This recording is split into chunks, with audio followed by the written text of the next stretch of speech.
To another edition of Chewing the Fat. Bevo here today at Helix Player Management, and we're joined by a star of the North Adelaide Football Club, 2019 Premiership player, also a 2015 Sandover Medallist with Perth Football Club over there in Western Australia, the best and fairest equivalent for the McGarry medal. That is Aidan Tropiano. Aidan, great to have you on Chewing the Fat. Thanks, mate. Appreciate it. Love being here. Now, mate, so talk to us through your career. Obviously, you've had an interesting journey. You played footy over in Western Australia and now with North Adelaide. Yep.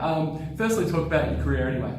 Come from a background of a farm boy out in the bush, sort of a little bit more isolated, and sort of progressed through to Gelton over in WA and schooled there, and slowly made my way to Perth from the country football. And by the time I got there, I was about 17, and so I made my way at East Mantle, and then from East Mantle Perth needed an inside mid, and I was given an opportunity there as a league player, and that took me on to the Sandover, and then also it's moved over here for something different, and won a premiership last year, which was fantastic. And how'd you end up at North Adelaide? So my wife, she was moving over here from the States, and I wanted to give her the best opportunity to do what she loves to do, and we ended up falling pregnant instead, and the move came anyway, and Josh Carr was a connection, I guess, through a couple of friends, and through that I was really wanting to play for the Roosters, and I love the way he coaches and the way he goes about it, so that's how I ended up at the Roosters. And last year, a pretty amazing season, obviously, winning the premiership from 5th position. And of course, the first time since 1991 that North Adelaide won a flag. Must have been pretty big celebrations afterwards. Yeah, that was. The boys had a really good time. We all enjoyed each other's company, had a lot of fun, and it was a beautiful year. You almost couldn't put a foot wrong last year, which was nice, and it's a good learning, good relationships built, and hopefully we can roll on and play some good footy again this year. Fingers crossed. Obviously, it's going to be a tough season because you've already lost those 4 points from last year, but we won't talk about that. So how do the boys deal with that sort of challenge? And how did Josh Carr get you boys up and about, knowing that you're going to be down a couple of games?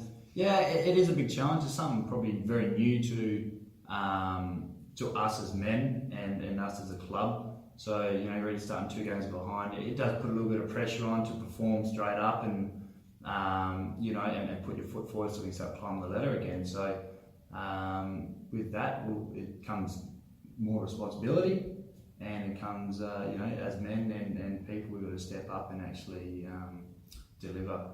So, it is a challenge though. And the mid-season draft, something that the AFL have brought in this year, and there's been a lot of talk about it. A lot of people haven't been too happy about it, especially the SANFL diehards, saying that they don't want to see these great players like yourself going to AFL clubs. But I sort of disagree, because I think it's great that guys like yourself and other players get the opportunity to play at that next level. And obviously it does affect the SANFL clubs, but they've still got enough talent going around that it won't affect them too much. But if I was a recruiter, Aidan, what would you like to say to me that makes me pick you as an AFL player in mid-season draft? You know what? I've already said to a few of them, and I said, everyone knows you can play. I've got some runs on the board. I won at Sandover. I've won a premiership, and that's absolutely fantastic. And I've been able to build with teams. Now, everyone's got talent, state level, AFL, we've all got talent, but what else do you bring to the table? Do you bring leadership? Can you bring young men or older men together and actually have success and have a long-term success, instead of just a couple of games here and there. So it's not just about football, it's about men and women and everything building together to evolve this game, and to evolve basically people in general. So I do bring a football brain and football talent to the table, and that's amazing. With my competitive I guess nature and how I play the game, and then that's incredible. But there's also other things where you do step in and you actually do lift other people up, and you make a club great, and you bring people along with you. Well said. I'll recruit you. Yeah. Thanks, So, mate. any Appreciate it. recruiters out there, listen to this guy. Now, honestly, I rarely see you play a bad game. You're always getting plenty of the ball. And last year, you were the number one tackler in the competition, which shows that you obviously got a defensive and a defensive side as well to your game. But let's go back to 2015. Though. Winning the Sandover medal, that must have been a real thrill for you. It was a huge thrill. It was something that probably I didn't expect so fast. I work really hard on my game and life, and it just everything in general as a person, and it ended up just happening, and it was a very incredible experience, and something that I wish that every man can and woman can actually experience, because it's such a beautiful feeling of all that hard work coming into something that, it is an individual award, but it actually can help people become better around you and turn into a team. I guess effort, and with that's when I think you can build around premierships, and you can build around relationships and things like that at the club. Yeah, well said, and congratulations on that. So, and you mentioned before your wife Alex, and you've just had you've got a 6-month-old kid, Aurora. Did I get that correctly? She's actually 3.5 months. Oh, 3.5. So she's even less. She's still a young little lady. Yep. How you going with the sleep and everything? It definitely catches me at times. It definitely puts me to work. So no, she's going really well, and Alex is going really well, and there's obviously good days and bad days with that, and people will be lying to you to say, you had plenty of sleep all the time, but there's always a challenge involved. And Alex, you met her. She's from Chicago. Talk to us about that. So I met Alex through my brother. Alex studied abroad in Perth and became good friends with my brother, and then I ended up going travelling in, I think it was 2017.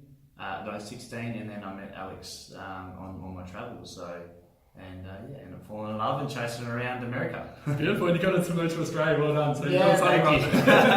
Works hard for it, trust me. And speaking about America, Game of Thrones is taking over not only America, Australia, the whole world at the moment. Yep. I actually have never watched an episode. Is that bad? I don't know, but it's pretty bad. Do the boys get around it down there at North Adelaide, or? Yeah, they do. I think they actually had something at one of the guys' houses last night, and watched the first episode. So I don't know how that went, but I was a bit occupied with Alex and Aurora last night, so I had to catch up myself. Good man. Good to see you're doing your fatherhood duties. Yeah, you're doing the right thing, right? It's going to be a good series. That actually is pretty remarkable. I think it was 17 million people tuned in and watched it, so that's pretty incredible. That is phenomenal, isn't it? So yeah, I better watch it, I guess, and catch up. I think so. Pretty far behind, but I think so. While we're on the topic of TV, my missus loves Bachelor in Paradise. Are there any boys down there at the club that you could see being on that show? Probably Louis Hinder. Yeah, I think it would be someone that would be very good on that. He's got a partner, but I can see him fitting into that role really well. He seems to be a popular man, Louis, because when I interviewed Max recently, his name came up quite a bit, so the boys are getting around a bit at the club by the sound of it. Yeah, he's definitely a very funny man, and he pulls a lot of people in together to do good things, so he's very good to be around. He's a very, very funny man, very enjoyable. Good stuff. Now, before we go, mate, we're going to do this thing called Manic Minute. So I've just started this recently. So go through a number of different questions in a minute, and we'll just get you to answer them. Firstly, your favourite food? I would say my mum's lasagna. I like that. Nice. Your favourite drink? Water, actually. Yeah. And nicknames? Do you ever get called Aidan Tropiano? I do actually, yes. There's a lot of different things. There's Snoz, there's Trop, there's Trap, there's all sorts of things, like people make up different things all the time, so I like it all. And who's the funniest player at the club and why?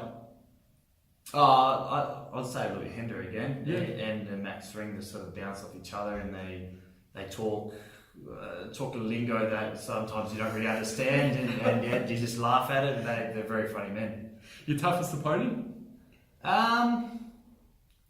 It's always a good one. I think Mitch Grigg is very good. I think each team provides someone new each game that really tests you. and they're, you know, everyone's talented at the state level and AFL level. So yeah, I'll say he was probably the hardest last year that we come up against, and I thought he was very talented. Yeah, great fella as well, Mitch. So Yeah. another one that should be drafted to the AFL. He should. He's a very incredible player. Yes, and your favourite movie? Oh, that's a hard one. I just like movies in general. Yeah. I like to sit down and watch a couple and relax and tune out. Yeah, I don't think I have a favourite, to be honest. Yeah. And the favourite concert you've been to of all time? Don't judge me, but I think Pink was pretty good. Oh, she's very good. Yeah. So I really no good answer. Well, Aidan, it's been a pleasure having you on Chewing the Fat today. Thanks, of course, to Helix Player Management, Shane Radbone for filming and organising the interview as well. Take care, everyone. Bye for now. Thanks, Bevo. Thank you. Cheers.